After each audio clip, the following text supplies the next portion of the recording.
오늘 말씀의 제목은 주의 사랑에 미치다라는 제목으로 말씀 증거하겠습니다. 그 미치다란 말의 뜻을 국어 사전에 찾아보니까 어떤 일에 정신을 쏟다라고 이렇게 정의가 되어 있습니다.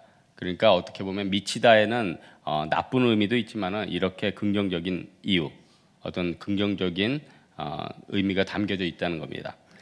그래서 이렇게 좋은 의미에서 봤을 때 미치다, 어떤 일에 정신을 쏟다, 그러다 보면은 어떤 현상이 나타나냐면 자기 역량 이상으로 모든 것들을 쏟아부어서 거기 막 열매물이 나오기도 합니다. 그래서 어떤 분야에 미친 사람들 때문에 세상에 많은 발명품들이 나오고 변화가 되기도 합니다. 그러니까 에디슨이 어떻게 보면 전구의 발명에 어떻게 보면 미쳤기 때문에 우리가 새벽에 예배 드릴 때 이렇게 전기가 있고 또 전구가 있고 그리고 환함을 같이 누리지 않습니까? 컴퓨터에 미쳤던 빌 게이츠가 있었기 때문에 지금 어떻게 보면 업무들이 굉장히 유용해졌겠죠. 또 라이트 형제가 비행기에 대한 집착이 없었다면은 우리가 어떻게 보면 단기 선교가 어려운 부분도 있지 않았겠습니까? 그러니까 세상에 많은 것들이 하나님은 때로는 어떤 사람들의 이런 열정과 미침을 허락해 주셔서 많은 변화들을 인도하시기도 한다는 겁니다. 그런데 사람들 마음 가운데는 꼭 이렇게 어떤 것에 뛰어나고 열정이 있는 사람들만 미치는 것이 아니라 사람들 안에 동일한 여러 가지 형상들이 있습니다. 그래서 사람들은요, 예수를 믿지 않는 사람들도 어떤 종교에 막 미치기도 하고요. 또 무슨 종교가 아니래도 엉뚱한 데 사람들이 매료되는 부분이 많다는 겁니다. 그래서 세상 자기 일이나 유익한 데 열정이 없는 사람도 엉뚱한 데는 막 열정이 있어가지고 거기 매달리는 경우가 많이 있습니다. 술, 담배 절제하지 못해서 어떻게 보면 거기에 막 몰입하는 사람들, 세상이 힘들어서 그런 것도 있지만 어떻게 보면 마귀가 자꾸 다른 데로 우리의 에너지를 전환시킨다는 겁니다. 그렇게 되다 보면 결국은 자기 주변 사람뿐만 아니라 자기 자신이 어려움을 겪게 되죠.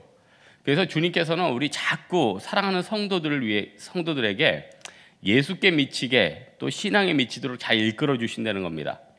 우리 잘 아는 모라비안 교도들 알지 않습니까? 최초의 프로테스탄트라고 일컬어지기도 하고 저희 교회도 단기 선교 열심히 가지만 현대 선교 운동의 시작이었다 이렇게 평가를 하기도 합니다. 그런데 이 모라비안 교도의 창시자가 이제 진젠도르프 백적이었는데 그분이 어떻게 해서 예수께 미치게 됐냐면 어느 날 십자가에 달린 예수님의 그림 앞에 서 있었습니다. 근데 성령께서 그 마음을 감동시키는 거죠. 난 널 위하여 목숨을 주었건만 넌 나를 위하여 무엇을 주느냐. 이 감동, 성령을 통한 이 감동이 너무 자극받아서 진젠도르프 백작이 자신의 전 재산을 풀어서 교회와 학교를 세우기 시작합니다. 그 다음 모라비안 교파를 설립하기 시작합니다. 그래서 그때 그 영향으로 전도된 사람들이 독일에서 일반 사람들이 수십 년간 전도한 사람보다 더 많은 영혼을 얻게 되었다. 성령께서 우리 각 사람들에게 자극을 하시는 거죠. 여러분 지금도 성령께서는요 우리가 세상에 엉뚱한 데에 미치지 않도록 자꾸 우리 마음 가운데 자극을 해주십니다. 그건요 어린이부터 어른부터 나이든 노인까지 다 마찬가지라는 거예요. 여러분 성령께서 우리 마음 가운데 감동해서 나를 자꾸 예수께 미치게 하고 헌신에 미치게 하고 단기 선교에 미치게 하고 어떻게 보면 특세에 미치도록 인도하시는 이유가 무엇입니까?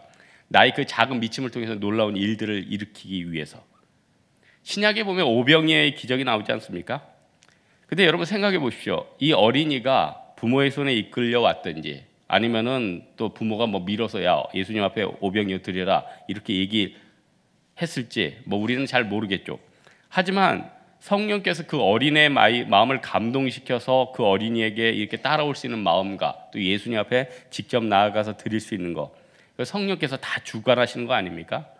그래서요 우리도 하나님 앞에 기도해야 돼. 하나님 내가 성령의 인도함을 따라서 좀 좋은 것에 미치게 해주십시오. 좀 성경 읽는 것에 좀 미치게 해주시고 기도하는 것에 미치게 해주시고 전도하는 것에 미치게 하시고 봉사하는 것에 미치게 하시고 이게 어떻게 보면 내세의 복이 있는 거 아니에요? 그런데 여기서 주의해야 될 게 하나 있는데 우리 주변에 가만 보면요 신앙에 미쳤다 선교에 미쳤다 미친 건 맞는 것 같아요. 근데 진짜 미친 것 같아요. 진짜 미쳤어요. 그래서 전혀 덕이 안 돼요. 오히려 내 마음에 상처를 줘요.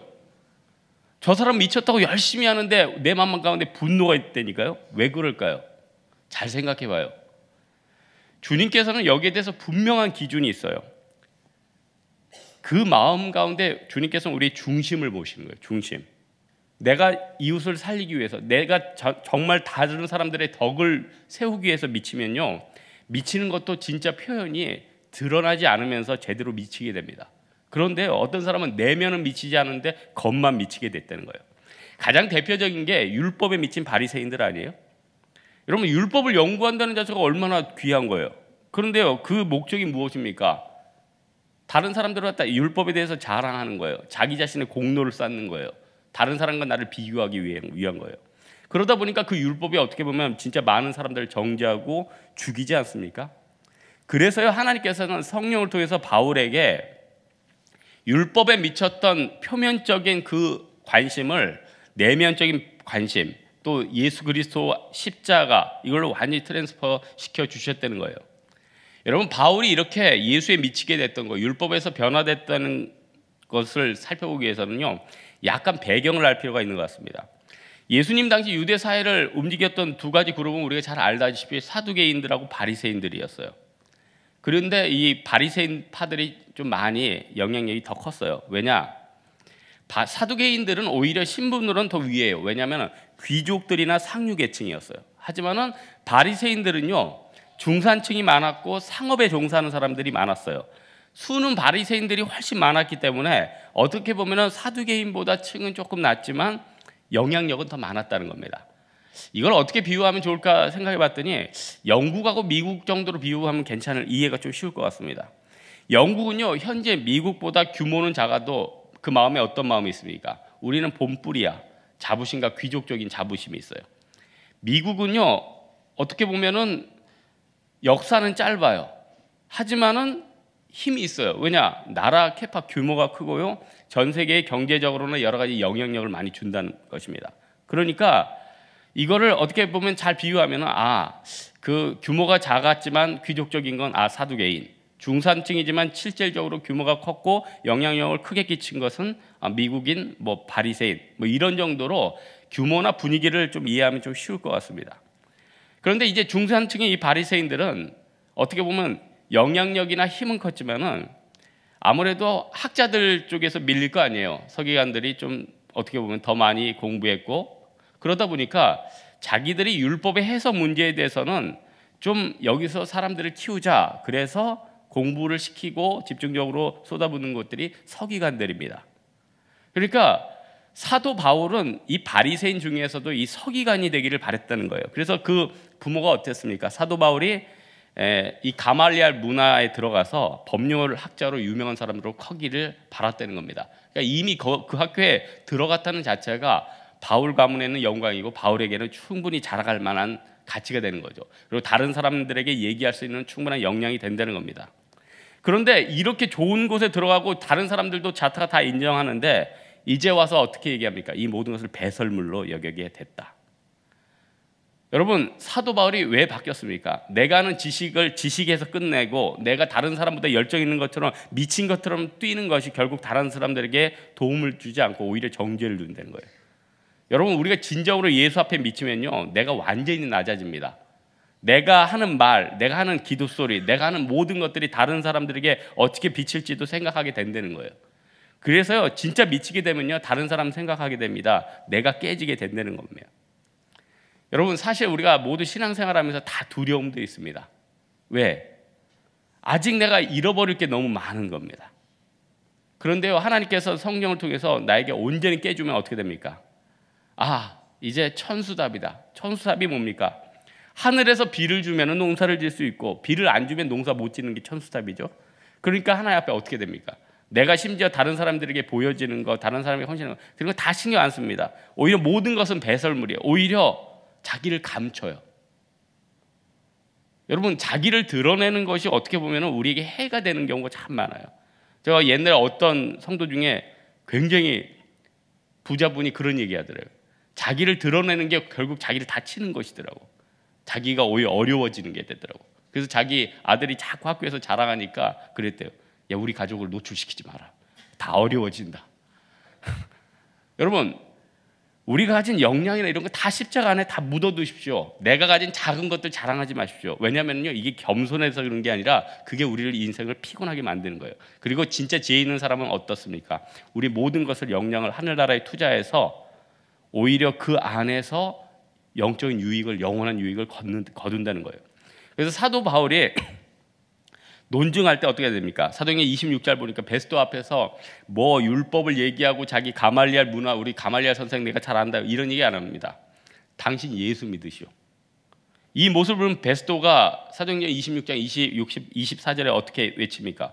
바울아 네가 미쳤구나. 너희 많은 학문이 너를 미치게 하는도다.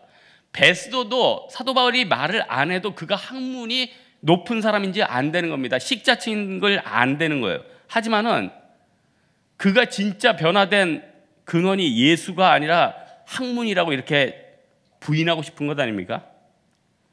여러분 우리 마음 가운데 정말 내가 예수 앞에서 성령을 통해서 변화되는 그런 마음이 있습니까? 고린도후서 4장 18절에 사도 바울은 고린도후서에 뭐라고 씁니까?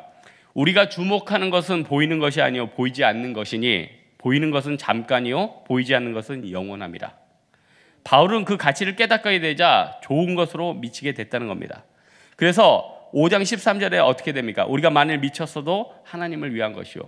우리가 미치는 것이 누구를 위한 것이 돼야 됩니까? 바울이 하나님을 향해서 내가 미쳐야 된다 이렇게 얘기했다는 겁니다. 그렇다면은 성령께서는 우리를 예수께 미치게 하고 기도에 미치게 하고 다른 사람에게 덕을 세우도록 미치도록 어떻게 보면 진젠 도르프같이 변화시키기 위해서 어떻게 인도하시는지 살펴보겠는데 오늘 14절에 답이 있죠. 그리스도의 사랑이 우리를 강권하시는도다. 성령께서는요 우리를 너무 사랑해 주셔서 우리가 미치도록 강권해 주신다는 거예요. 강권에는요 두 가지 의미가 있습니다. 첫째는 금한다, 억제시킨다, 절제시키는 거예요. 성령께서는요 우리가 예수께 미치고 믿음 가운데 미치고 영적인 좋은 것에 미치게 하도록 어떻게 합니까? 나의 원함들 이걸 억제시킨다는 거예요. 금하게 만드는 거예요. 그래서 우리가 변화시키는 과정 가운데요 자꾸 성령께서 내가 영적인 좋은 것에 몰입하면요 내가 어떻게 보면 내가 게임에 몰두해 있어. 뭐 요즘 게임 뭐 청년들만 몰두해 있습니까? 점점 층이 올라간대요. 그래서 여러분 60대 분들도 굉장히 뭐 한 게임 이런 데 빠져 있어요. 우리 아버님 아닙니다. 근데 굉장히 빠져 있어요. 어머니 화내요. 그러니까 여러분 자꾸 뭐 바둑에 빠져 있고 뭐 스타크래프트에 빠져 리니지에 빠져 있고 이거 초등학생부터 노인층까지 이게 다 빠져 있어요. 근데 성령이 자꾸 매달리면 어떻게 됩니까? 자꾸 그거 듣다가 뭐 시틴 뭐 기독교 설교 듣고 또 어떻게 보면 영적인 좋은 것들에 매달리게 된다는 겁니다. 억제시키고 자꾸 변화시켜요. 두 번째는요. 강권에는 강요당하다, 억압당하다. 하나님이 이거는요. 억지로 밀어내는 그런 힘. 그러니까 하나님이 성령을 통해서 나를 막 밀어내요. 절제시킨 다음에 막 밀어내요. 수도관의 압력처럼. 여러분 수도관 터진 거 한번 보셨습니까? 수도관 특징이 뭡니까? 한번 수도관에 들어간 물은요. 계속해서 앞으로만 전진해야 돼요. 이 엄청난 압력을 거부할 수 없기 때문에 그렇다는 겁니다. 하나님이요 우리를 미치도록 인도해 주실 때 이런 엄청난 사랑으로 수압 크기로 계속 밀어내신다는 거예요. 그 거부할 수 없죠. 그래서 기도로 막 밀어낸 사람이 누굽니까? 조지 밀러. 5만 번 기도 응답받았다. 데이비드 브레이너도 20살에 죽었지만은 어떻게 보면 하나님께서 그를 아프리카의 선교의 기둥으로 세워주셨고 우리 지금 이 옆에 양화진에 많은 선교사들 그들이 죽도록 어떻게 보면 성령께서 강압적으로 밀어붙였어요. 하나님의 엄청난 사랑은요 우리에게 단기 성경의 여러 가지 뭐 특세나 여러 가지 부분에서 우리를 밀어가십니다. 근데 그게 나를 벼랑에 끄는 겁니까? 아니죠. 그래서 엄청난 사랑으로 나를 변화시키기 위해서. 그렇다면 결론적으로 우리는 그리스도에 미친 사람으로서 어떻게 살아야겠습니까? 15절에 있죠. 저가 모든 사람을 대신하여 죽으시면 산 자들로 하여금 다시는 저희 자신을 위하여 살지 않고 오직 저희를 대신하여 죽었다가 다시 사신 자를 위하여 살게 하려 함이니라. 사도 바울은요 자신이 죽을 자리에 대신 죽으시고 자신을 살리신 주님을 위해서 산다고 선언했습니다. 그리고 나서 그의 인생은 어떻게 변화됐습니까? 고린도후서 6장 8절부터 있죠. 영광과 욕됨으로 그러했으며 악한 이름과 아름다운 이름으로 그러했느니라. 우리는 속이는 자 같으나 참되고 무명한 자 같으나 유명한 자요 죽은 자 같으나 보라 우리가 살아있고 징계를 받는 자 같으나 죽임을 당하지 아니하고 근심하는 자 같으나 항상 기뻐하고 가난한 자 같으나 많은 사람을 부유하게 하고 아무것도 없는 자 같으나 모든 것을 가진 자로다. 이렇게 예수의 사랑이 성령을 통해서 우리를 변화시키게 됐다는 겁니다. 여러분, 우리 마음 가운데 이런 마음들이 있습니까? 우리 주님께서는요, 지금도 나를 계속 밀어붙이신다는 거예요. 지금 우리의 문제들은 천수답 같습니다. 도대체 어디를 바라볼 수가, 하늘을 바라보지 않으면 해결될 수 없는 그런 상황에 처해 있다는 겁니다. 하지만요, 성령께서는 우리의 모든 것들을 절제시키고 우리를 강하게 밀어서 나를 온전한 그리스도의 사랑에 미치게 하신다는 겁니다. 이 사랑을 사모해서 진정한 미침과 진정한 율법의 의미가 무엇인지 깨닫는 여러분 되시기를 주님의 이름으로 축원합니다. 이 시간 우리 기도하겠습니다. 이 시간 기도할 때는 하나님 아버지, 내가 진짜 예수에 미치는 것이 무엇인지 깨닫기 원합니다. 율법의 참된 의미가 무엇인지 원합니다. 성령께서 나를 강권해서 절제케 하시고 영적인 힘으로 나를 밀어달라고 우리 하나님 앞에 각자 간구하도록 하겠습니다. 기도하겠습니다.